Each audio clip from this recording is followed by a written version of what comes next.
Hi to all the embassy students. Good to see you all again. Thank you for tuning in and for watching this recording, the Zoom recording. This is an interview with Dr. Frederick Holscher, a very dear colleague of mine that's done a whole lot of work with me in South Africa and developed a whole lot of these concepts specifically around the world of ego and eco-intelligence that you've been well exposed to already at this point in your journey. And this is a 30-minute Zoom video on what we can share with you relating influencing styles then to the work that you've done previously on ego and eco-intelligence, and also on the difference between ownership and buy-in. So I've invited Frederick just to come and have a conversation with me. This is an informal conversation. We haven't gone to great lengths to prepare a script for you, but just for you to take part in a conversation and see what you can draw from this conversation. So Frederick, welcome to Embassy again. Thank you, Sharon. Maybe you can just briefly introduce yourself.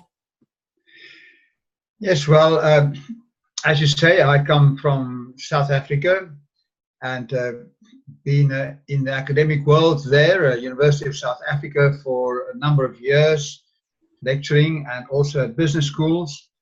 And then I moved into the University of Hard Knocks, where I've been in the corporate world as a consultant for many years, all over the world, and trying to apply these beautiful concepts that we develop in the corridors of the academic institutions into the real world. So I am grateful for the opportunity to share some of my experiences and thoughts with you today. Okay, so could I ask you to start off by sharing a model you developed quite a few years ago regarding influence and two different strategies of influence, essentially the buy-in and ownership. Yeah. Perhaps I could share that screen. Would that be useful? Yes, but before you share the screen, I can just perhaps as an introduction then say that one of the biggest challenges of leaders and managers is how do we get the people in the organization to do what we want them to do. Now, in the beginning, it was very well because human beings were called human resources. They were employed by the company, they were paid a salary, and obviously if the managers say jump, they have to jump. If the managers say sit, they have to sit. So that was the good old days of so-called human resources. Now, I believe that companies still call the human department human resources. But in the 90s, as you know, Daniel Goleman and all the other guys came up with the idea of emotional intelligence, and they realized that this human being, this human resource actually is a living human being with his own will and her own will and emotions and passions and talents. And hence the whole thing that perhaps it is not just telling people what to do, but inspiring what to do. And this is where the whole concept of buy-in came from. Buy-in means that people should emotionally buy into the idea of the manager or the leader to achieve the objectives. Perhaps you can put it up now. And I've been doing a lot of work in this area, as you know. How can managers then get the people to do how they influence them, do what they'd like them to do? And the first one then is what I call creating buy-in or creating ownership. And there is a big challenge here. Obviously, if people own if they own the object as it was their own, they are much more motivated towards the achievement of those. But many managers still go for the buy-in. So perhaps you can show us the first one, Sharon.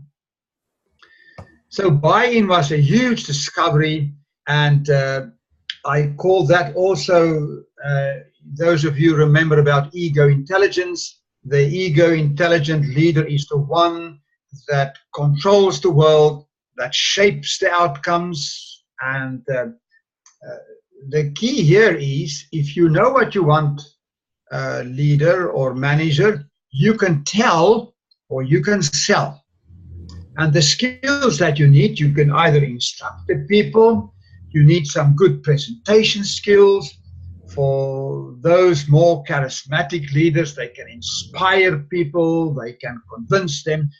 But the whole thing here, it is a one-way process, or a monologue, as we call. And you will see on the internet, there is a lot of different ideas about how do you package your message, how do you make it attractive, putting colors on it so that it looks good to people, how can you incentivize them. So all of that comes into that basket. So that would essentially be working with your own ego strength and saying, if it's going to be, it's up to me. So it's using your own ego strength and charisma to get your message across in a more sort of one way, to try and get people to buy it and to implement it. Is that right? Yes, yes. And as I say, it's basically a monologue. It's me. Yeah, thank you. That's a good way of putting it, utilizing my own energy to inspire people. Are you saying that's a bad thing? No, I don't think so. I mean, when people really don't know and don't have a clue of where we want to go, it is a good thing, because you need to create context. And the problem obviously is that if the plan doesn't work out, guess who's getting the blame? The manager. The manager or the leader, because it is you that sold the idea. So they are really off the hook. And that is obviously then a big challenge. So the leaders and the managers then remain in the controlling seat. But I would imagine this is a very useful style when there's low levels of maturity or competencies, and or when the organization is floundering and needs to be nudged in a particular direction, and they're looking for somebody that can sort of lead from the front and show the way. When the organization is almost in a state of flux, of incapacity and floundering in a particular way, this kind of style, I would imagine, would work quite well.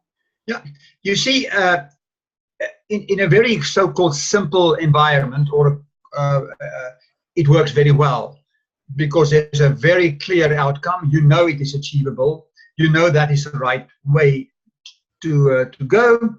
So it works well in such an environment, and especially when, as you say, when the people don't really have the knowledge and to know and define the future.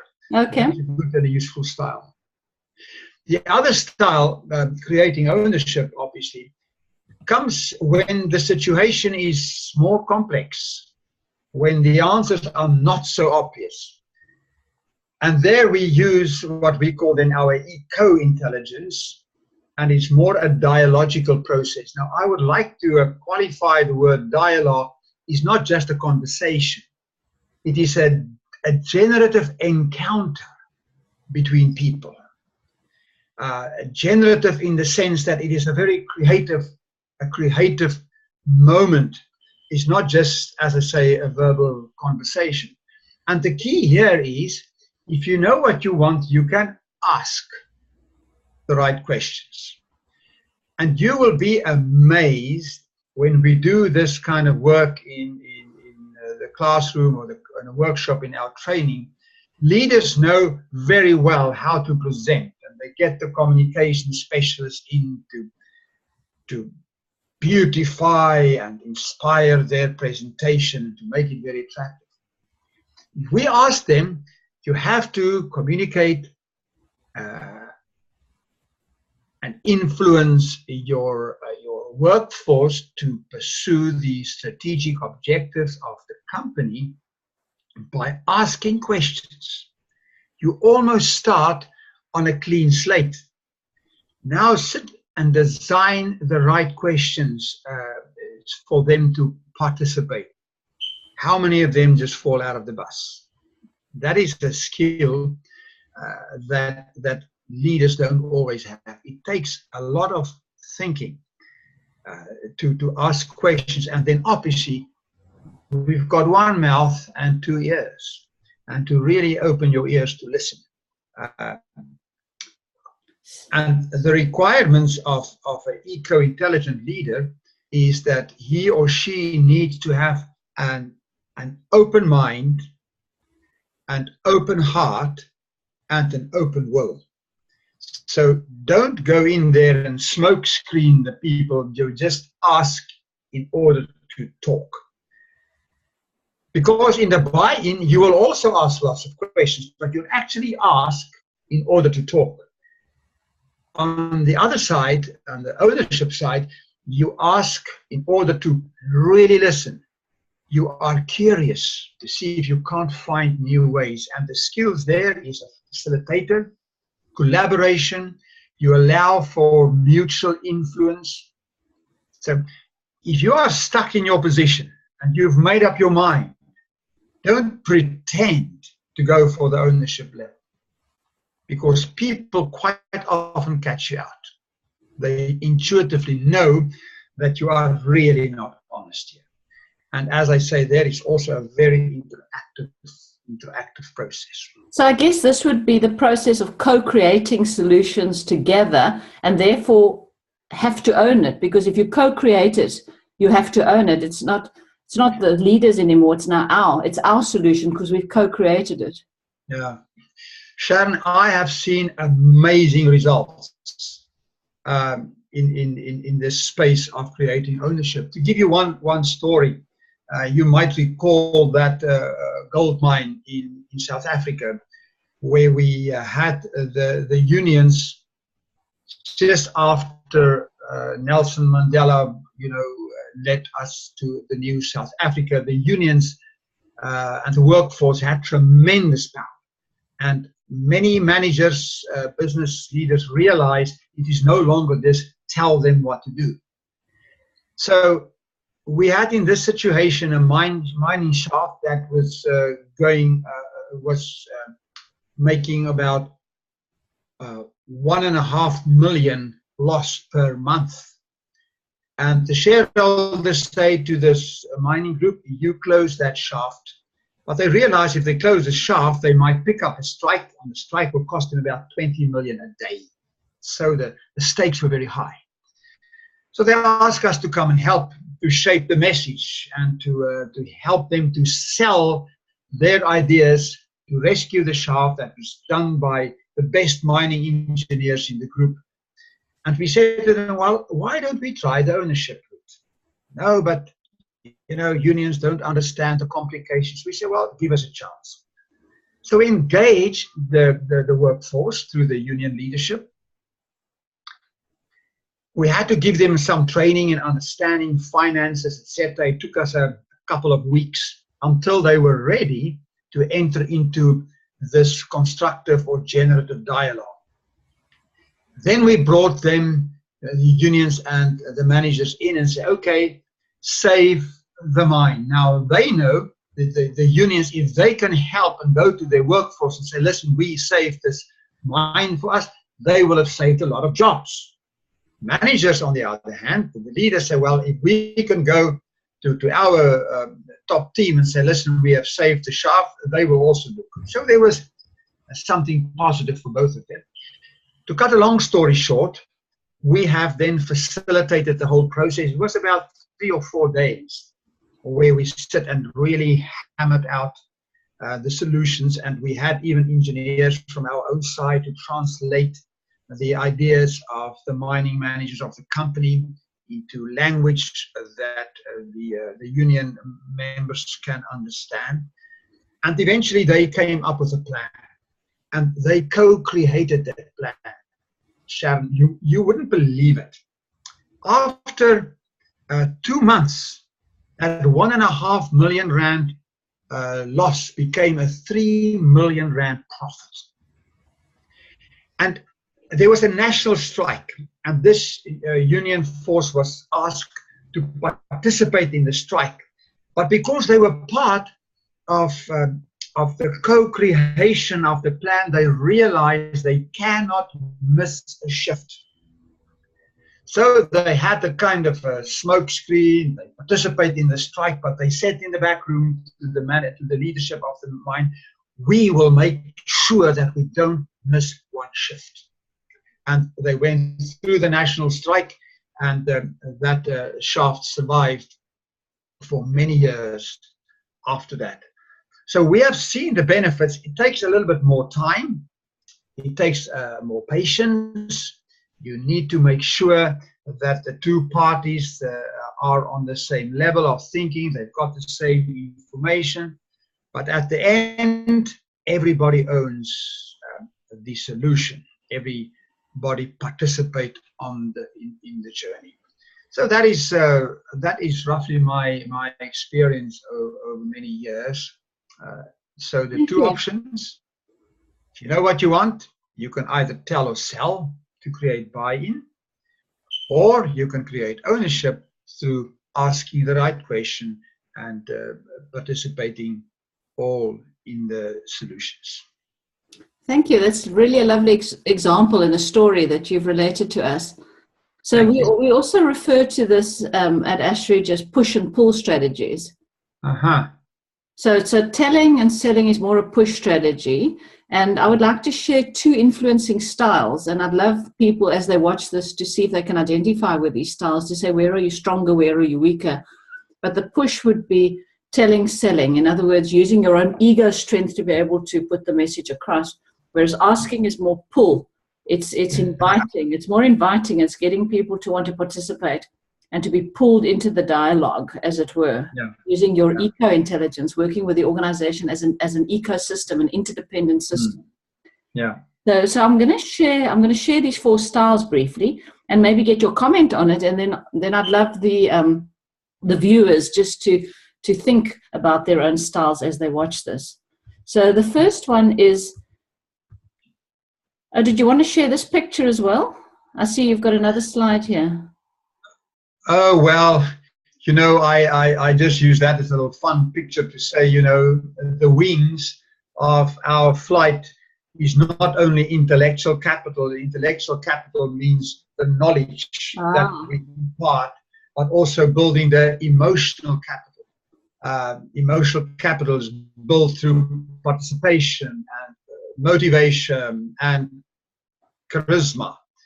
So I say that those are the two wings that will take us into the future. And many managers think, just to bring a compelling argument of cause and effect and all those kind of things, building the intellectual capital would help. But if your heart is empty, all the knowledge won't bail you out. Yeah. So for this aeroplane to fly, you need both. Exactly. Okay. All right, so this is the model that we use for the push and pull strategies. So if you look on the left-hand side, first of all, you'll notice that some of them are more of the push styles, which you call them more authoritative styles. And on the other side, the green is the more facilitative styles.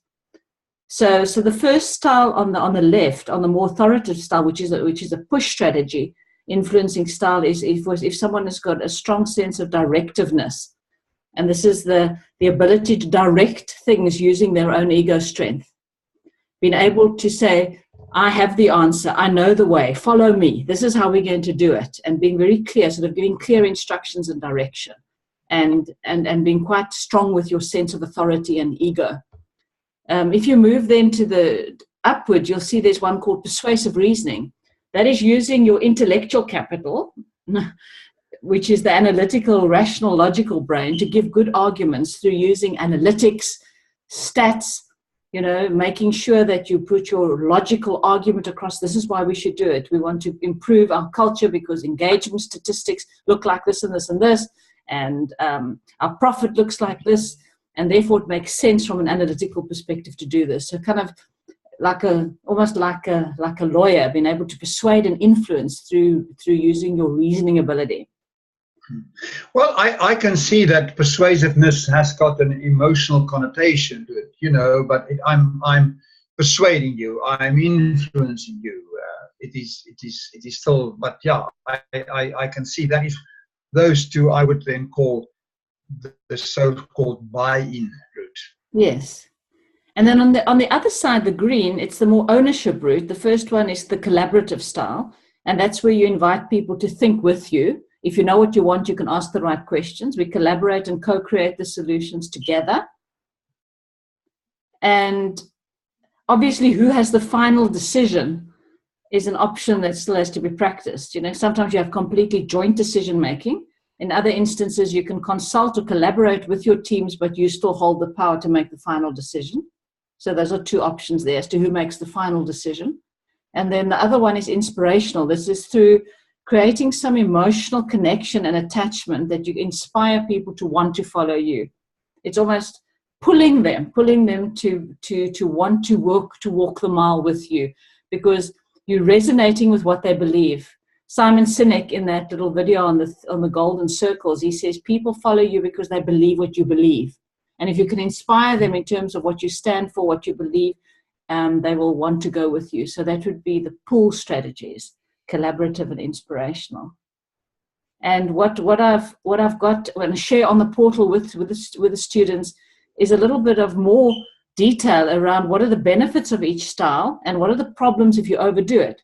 Because every style overdone becomes a weakness. If you overdo your directive style, the positive is that it's great, it's speedy, it gets to the point, it's clear, people know where they stand. But as soon as that's overdone, it can become dictatorial, dogmatic, ignoring others' perspective, focusing only on the here and now, can test your people's support and loyalty, and it could prove to be demotivational if it's overdone inappropriately. The persuasive reasoning style has got the benefit of action, ruthless in debate, good preparation, clear thinking, clear action planning, challenging the status quo, taking risks. Overdone, it could be aggressive. It could appear that your mind's already made up. You could win the battle but lose the war. And you may have limited support and loyalty if you overdo this style to the expense of what's really needed in the moment. And then the collaborative style has got the benefit of getting the buy-in early enough, demonstrating humility, showing respect for others. It's consultative, it builds and builds on others' ideas. Overdone, it could be time-consuming. It could come across that you don't know your stuff. You could be seen as indecisive or getting involved in too many perspectives. And then finally, the inspirational style has got the benefit of being infectious, appealing to feelings, involving many people at the same time. If you think like of a Barack Obama or a Martin Luther King or a Nelson Mandela, very inspirational. Lots of people can deal with big audiences, a future focus, highly effective in times of change. Overdone, it could come across as too enthusiastic, sometimes selfish, sometimes too vague, abstract, too future-orientated, intangible. So there's no one right style. I think that's the message that we want to leave with the listeners. There's no one right style. It's contextual leadership. It's knowing when to draw on your ego strength and when to draw on your eco-intelligence, and knowing when to, as you say, Frederick, close the hand and move things forward in a more assertive way through directive or persuasive reading, and knowing when to release and to invite people to think with you and to create high levels of ownership, to co-create solutions together. And we have found in our experience that the greatest leaders are those that have got style flexibility, that are actually strong in all four, and that are able to move between them. Now, I just want to say something about inspirational leadership. There is a very important nuance here. If we want to relate that then to what I call the creating ownership, is that there is an emotional connection. It is not that I am buying into your emotion. It is I feel there's resonance, where you want to take us as a leader relates with me. Yeah. It almost, you've got the ability of creating vocabulary to an internal need or an internal motivation that I have. Right. And those leaders are those who has got that almost intuitive tuning in with people. It's very interesting in the UK at the moment to watch the politicians. I just a little while ago, this morning, listened to how the Prime Minister and the Mayor of London has responded, and also the Labour Party has responded to this fire that we just had the last couple of days. Whole debate about how did they connect or not connect with the emotions of the people. So what we are doing here is actually very relevant also in the sphere of leadership in the world at the moment. Thank you very much. So just to go back to where we started then, we're saying essentially we spoke today about two styles, the buy-in versus the ownership style. We related the buy-in style to using your ego intelligence. If you know what you want, you can tell or sell. We related the ownership style to the eco, using one's eco intelligence. If you know what you want, you can ask the right questions. And we then related the two styles on the right-hand side, the buy-in as push, tell or sell styles, which was directive and persuasive reasoning, as two typical styles that fit in there. And on the other side, we related the collaborative consultative style and the inspirational style to the pull strategies or the ownership styles. If you know what you want, you can ask the right questions and pull people rather than push. And we then concluded by saying that the greatest leaders are those that are strong in all four and can flex and move with what's needed in the moment. So I hope that was useful. Frederick, thank you very much for your time today. Really appreciate it. We will load these slides on the portal, and I will also refer you to the reading where you can find more about the four influencing styles. It was created by two authors at Ashridge, Fiona Dent and Mike Brent, created these four and also developed an assessment instrument called the Influencing Styles Inventory. And I will make reference to that on your portal. So enjoy the reading, and we'll make connection again soon. Thanks, Frederick. Thank you. All the best. Thank you.